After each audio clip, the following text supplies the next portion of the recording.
they're going to call you a conspiracy theorist if you say this is true.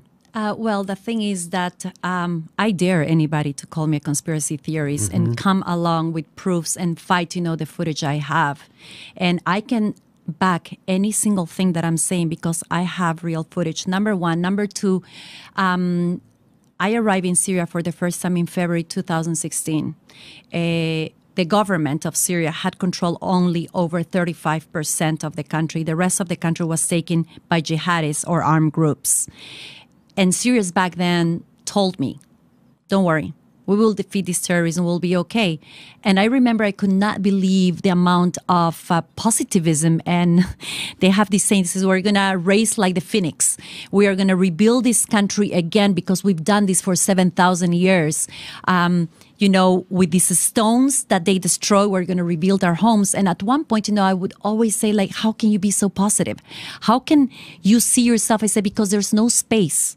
There is no space for extremism in Syria.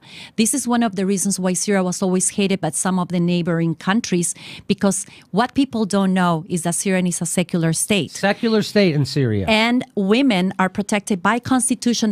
They cannot be forced to be covered, nor by religion, nor by society.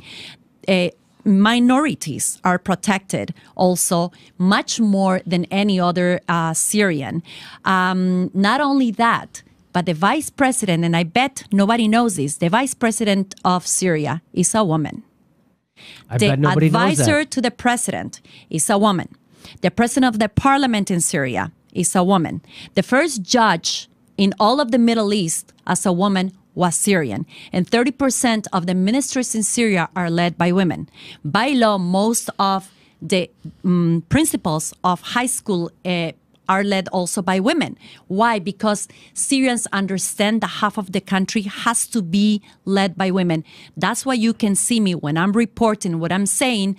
I am with a T-shirt, whether it is tight clothes or not tight clothes, I am free to be however I can be.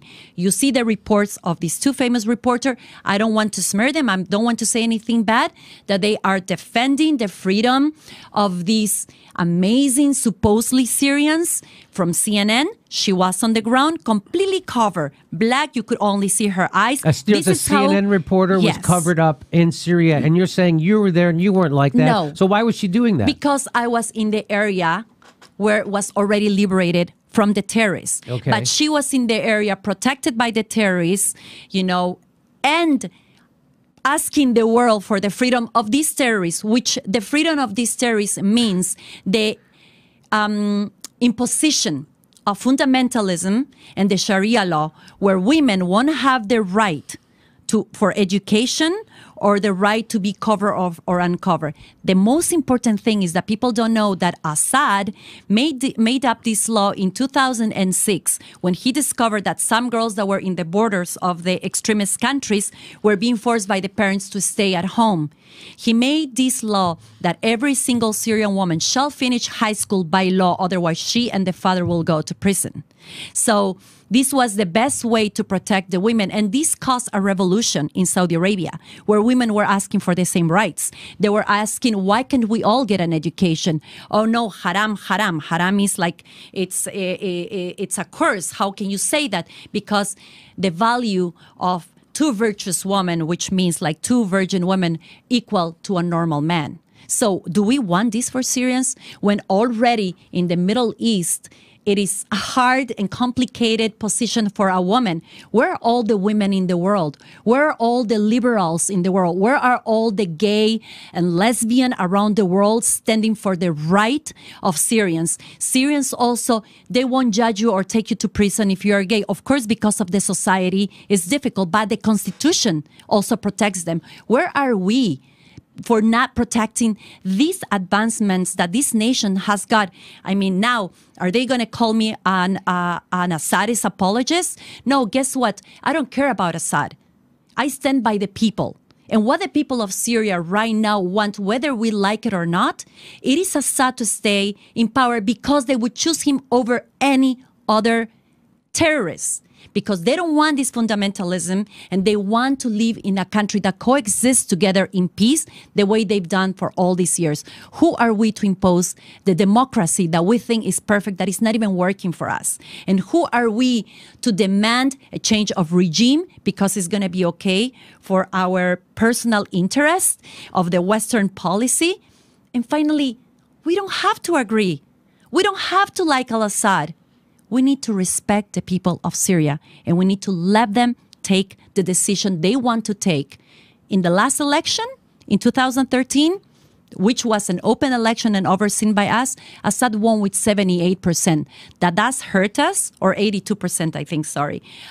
It probably hurt us. It hurts our interests, the pipelines, the whole Cold War that we still have with Russia. It maybe does. But we've seen it. Is it right or wrong? Only the Syrians have the right to decide this. And so what people don't understand is if we get rid of Assad, something's going to replace him. We don't have a replacement for Assad, just like we don't have a replacement in Libya. And now Libya is a failed state. And it's a haven for terrorists, and there's open slave markets now. So that's what the CIA in the United States is going to do to Syria.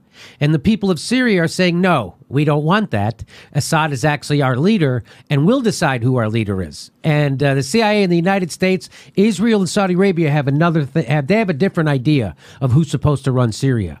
And that's exactly what's going on. And that's what they don't want us to say. And they don't want you to, I can't believe that you go there. You go to Syria and you're not afraid. You got to be afraid, right?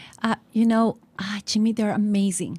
You have no idea. I'm going to be there very soon, and I'm going to be sharing my live videos. And, my page on Facebook and on Twitter is full of live videos and live stream without cut for people to understand how Syrians are. And I'm sorry I didn't answer your question where you said if I have faith or what I think on Syria. Well, the result was that 35% of the country was under, a government control. Today, 85% of the country is under government control. Within a year, things have turned around, of course, with the help of Russia. But the most important thing is the resilience of the people. They're not giving up. And the most important thing is the women of Syria.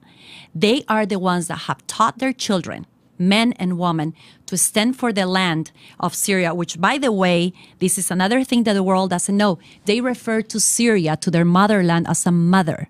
And they refer to her as a living, breathing being. And they say, I won't let my mother be crucified.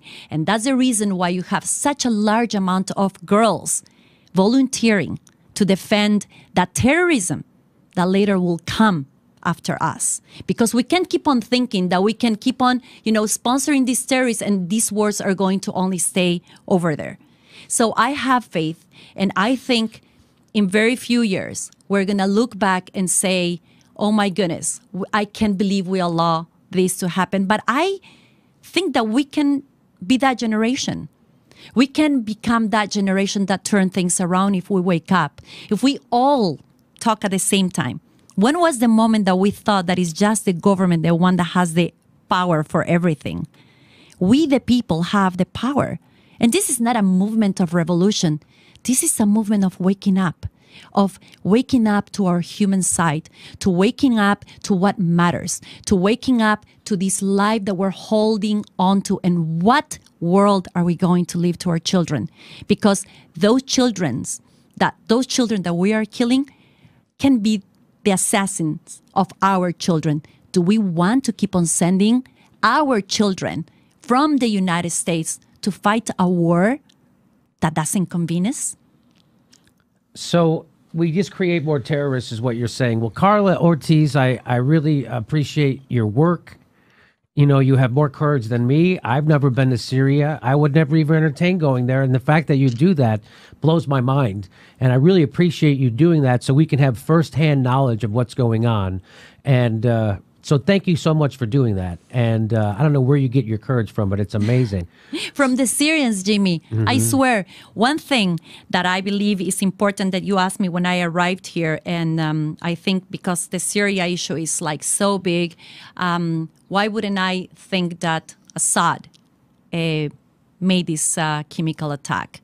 because he was winning the war Yes. with conventional was winning the war. weapons. And the only thing that would put the whole international community against him was to use chemical weapons in an area that was completely liberated and only had jihadists, and they still had very few, citizens under his power. So I think we need to start asking ourselves questions. I'm not afraid. You are welcome to come on the trip with me. I promise you will fall in love with Syria if it's not in this time, in any other time. But I will be sharing my live videos. And if we don't know who we're killing, we will keep on killing. But if we get to investigate a little bit who are the people that we're killing, we will never allow any more death. That's okay. Well, that's a great way to end the segment. Thank you, Carla Ortiz. Thank you for your work. Thank you for watching. Please make sure you're subscribed. It only takes a second. Make sure you're subscribed and click that bell so they give you a notice whenever we drop a video. And if you can become a patron, we give you hours of bonus material every week. Our next live show is June 30th in Portland, Oregon. And we do a super solid chat every Saturday. That's our live stream. You can ask us questions and we answer back. That's Saturdays at 2 p.m. Pacific. Plus, we're on Steam It. We're streaming it right now.